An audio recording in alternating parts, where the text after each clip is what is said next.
E o deputado estadual Zeca Viana, que é oposição ao governo, apresentou um requerimento solicitando esclarecimentos sobre a folha de pagamento dos servidores do governo do estado. E sobre esse e outros assuntos, a gente conversa ao vivo aqui no Jornal do Meio-Dia com o parlamentar. Boa tarde, deputado. Boa tarde, Lúcio. Boa tarde, Vânia.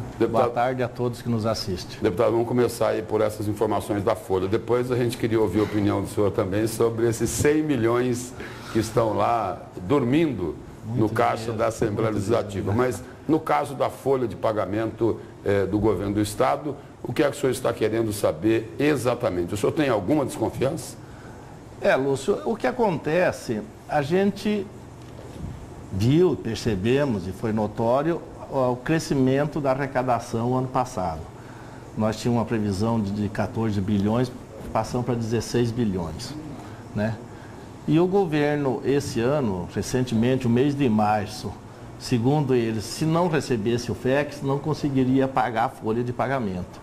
Então, curiosamente, a gente que está na Assembleia para fiscalizar, para mostrar para a sociedade o certo e o errado, eu fiz esse requerimento pedindo para que ele me apresentasse o gasto com os concursados, com os contratados, os comissionados e os inativos.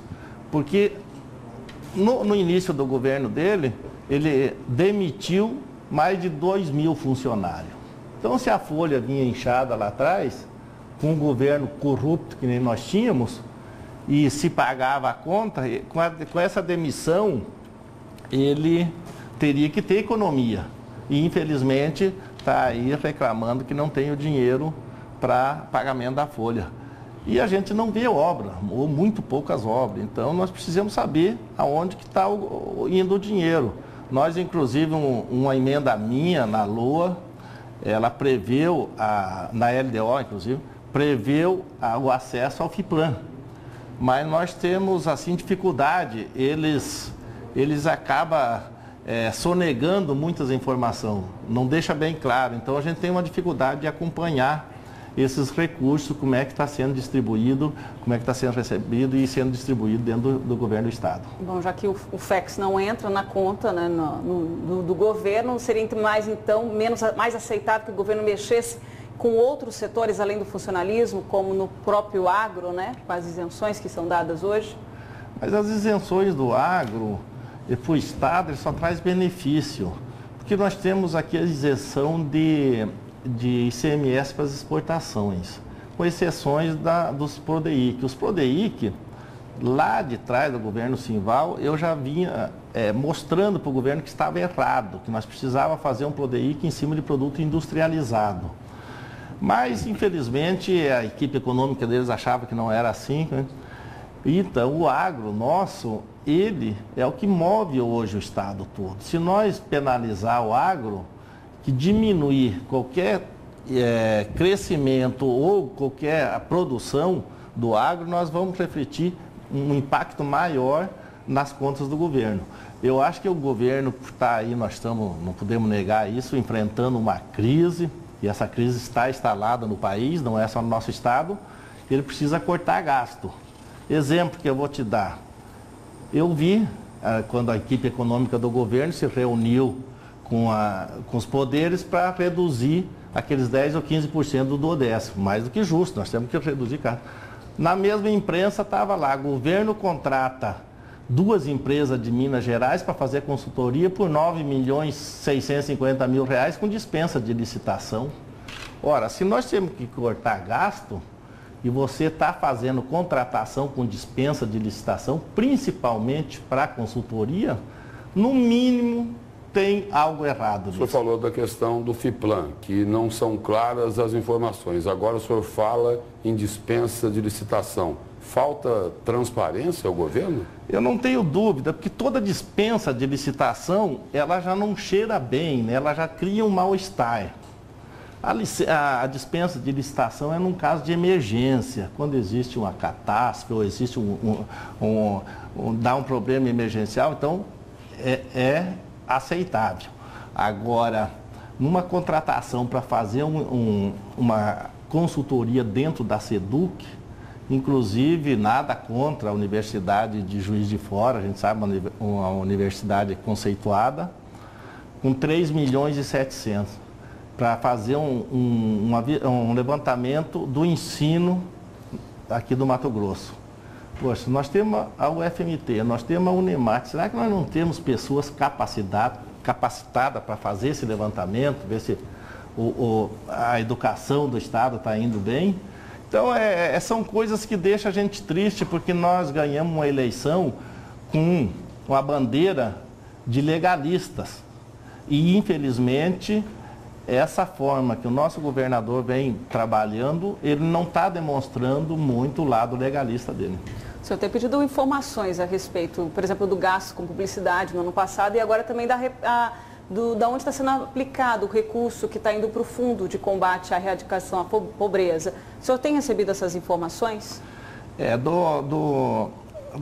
Da mídia do ano passado, o secretário-chefe da Casa Civil me respondeu uma resposta bastante tímida, mas deu para entender.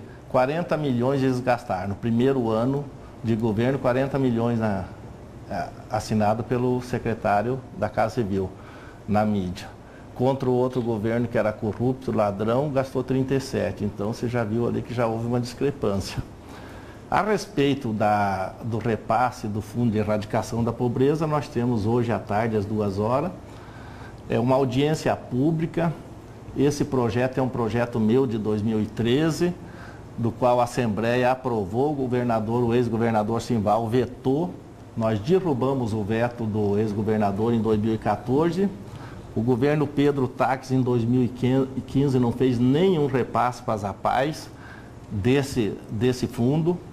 Aí nós incluímos, por intermédio de uma emenda, na LOA de 2015, 2016, reservando esse montante de 10% da arrecadação do Fundo de Erradicação à Pobreza para repassar para as instituições que trabalham com pessoas deficientes. Então, estando na LOA, é obrigação do governo repassar.